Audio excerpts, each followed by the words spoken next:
She didn't arrive with power, privilege, or certainty. She arrived with a suitcase, a fractured family, and a future no one could predict. Penny Wong's story does not begin in the halls of Parliament House.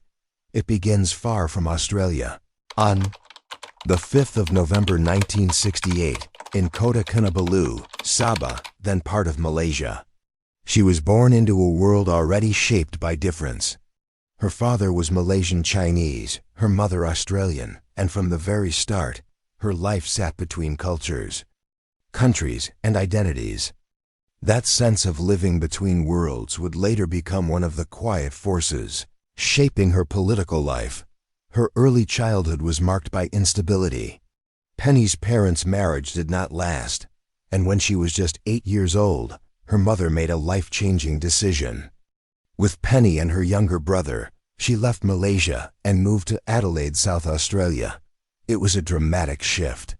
New country, new accent, new rules. For a child, it meant starting over in a place where she often felt different, noticed, and unsure of where she fit. Growing up in Adelaide, life was not easy. The family lived modestly, and Penny watched her mother work hard to build a new life from scratch. That experience left a deep mark. She learned early that security is fragile, and that opportunity is never guaranteed. At school, she stood out, not just because of her background, but because of her sharp intelligence and quiet determination. She attended Scotch College in Adelaide, entering at a time when the environment was still adjusting to change. It wasn't always comfortable, but it was formative. Penny learned how to survive in spaces not designed with her in mind. Education became her anchor. She went on to study at the University of Adelaide, where she completed degrees in arts and law. Law, in particular, appealed to her sense of fairness and structure. It gave her tools to understand how power works, how rules are written, and who they protect. She wasn't chasing status. She was searching for clarity in a world that had often felt uncertain. After university, Penny built a career as a lawyer, specializing in industrial relations and workplace law. She worked hard, learned the system from the inside, and developed a reputation for being disciplined and precise. But law was not the final destination. Behind the scenes, politics was calling. She moved into advisory roles, working with the South Australian Labor government, including as a policy advisor, and later chief of staff to a state minister. These years were her apprenticeship in power. No spotlight, no speeches, just long hours, pressure, and responsibility. It was during this period that Penny Wong began to understand how decisions made in quiet rooms could shape millions of lives. She saw how policy could protect people, but also how easily it could fail them. Those lessons would stay with her. By the late 1990s, it was clear she wasn't content to stay behind the curtain. She wanted a seat at the table, not for ego, but to influence outcomes directly. In 2002, Penny Wong entered federal politics, appointed as a Labor senator for South Australia. For many Australians, she was still an unknown name. But within the party, her intellect, discipline, and calm authority were already being noticed. She had come a long way from a child arriving in Adelaide with uncertainty in her eyes. And yet, this was only the beginning of a far more demanding journey. The stage was set. The pressure was rising. And the choices ahead would test not just her politics, but her identity, resilience, and belief in what Australia could be. When Penny Wong arrived in the Australian Senate, she was not loud, flashy, or eager for headlines. Instead, she watched, she listened. She learned how power truly moved inside Canberra. In a place filled with ambition and ego, her calm presence stood out. But calm did not mean weak. Behind the controlled voice was a politician building strength. Step by step, vote by vote, the early years were demanding. As a senator for South Australia, Penny had to prove herself inside the Labor Party, while also navigating a political environment that was still uncomfortable with difference. She was a woman. She was Asian Australian. She was openly gay in a parliament that had not yet learned how to talk honestly about sexuality. Every appearance carried weight. Every mistake would be amplified. There was no room for error. Her rise accelerated after Labour's victory in 2007 under Kevin Rudd. Penny Wong was appointed Minister for Climate Change and Water, one of the most complex and politically dangerous portfolios in the country. Climate change was no longer an abstract issue.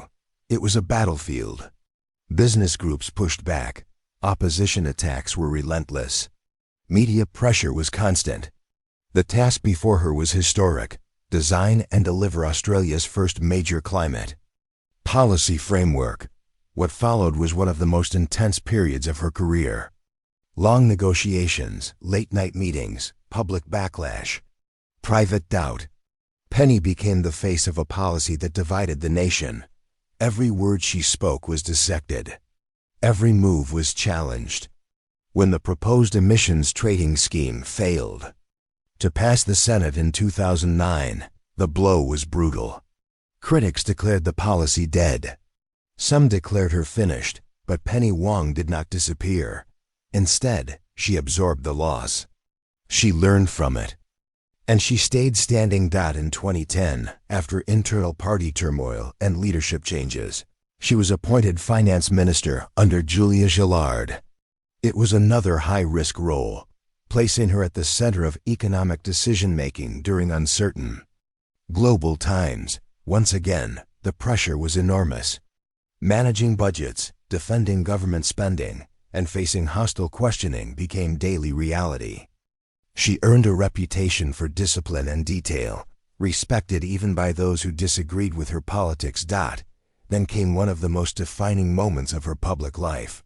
In 2013, during the national debate on same-sex marriage, Penny Wong spoke openly in Parliament about her own life. She talked about her partner, her children, and what equality truly meant. It was not rehearsed theater. It was deeply personal. In a chamber known for performance, her words cut through the noise. For many Australians, it was the first time they saw a senior politician speak with such honesty and vulnerability. Labour lost government later that year. For many politicians, defeat leads to fading relevance. But for Penny Wong, opposition became a new proving ground. She took on senior roles, including Shadow Minister for Foreign Affairs and later Leader of the Government in the Senate. These were not glamorous positions, but they were powerful. She became a central strategist, a steady hand during internal tensions, and a bridge between generations inside the party. Years passed. Governments changed. Crises came and went. Through it all, Penny Wong remained consistent. No scandals. Dramatic collapses. Just resilience, patience, and preparation. While others burned bright and faded fast, she endured. By the time Labour returned to power in 2022 under Anthony Albanese, Penny Wong was no longer underestimated. She was appointed Australia's Minister for Foreign Affairs, one of the most significant roles in the nation. From global diplomacy to regional security, she stepped onto the world stage carrying decades of pressure, failure, survival, and resolve. But the story was not finished. Because power, once reached, brings its own tests. And the final chapter of Penny Wong's journey would demand not just intelligence, but heart, courage, and vision. When Penny Wong became Australia's Minister for Foreign Affairs, the moment carried weight far beyond a title. It was the quiet arrival at a destination shaped by decades of struggle, patience, and resolve. From a child who crossed borders uncertain of belonging, she now represented Australia on the global stage. Every handshake, every speech, every negotiation